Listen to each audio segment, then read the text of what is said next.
లేదు, నేను చంపలేదు, నేను చంపలేదు, నేను చంపలేదు. ఆవేశంలో ఆమె ఏమేమంది, నేను ఆవేశంలో మెడపట్టుకున్నాను, అంతే, చచ్చిపోయింది. లేకపోతే నా చేతులారా నా భార్య నేను చంపుకుంటాను. నీ భార్య అంటే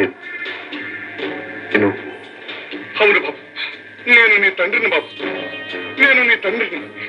ఎప్పుడో చేసిన ఒక తప్పు గాను నిన్ను నాకు దూరం చేసిన కోపంతో ఈ పని చేశాను బాబు.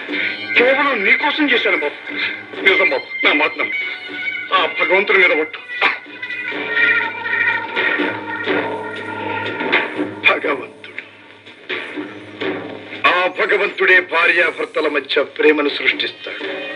ఆ భగవంతుడే భార్యాభర్తల మధ్య ద్వేషాన్ని కల్పిస్తాడు.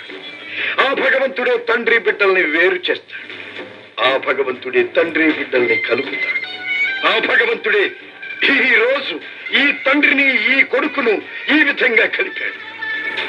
కాని చరిత్రలో ఇక ముందు ఇటువంటిది జరగకుండా, ఏ తండ్రి కొడుకు ఇలా కలుసుకోకుండా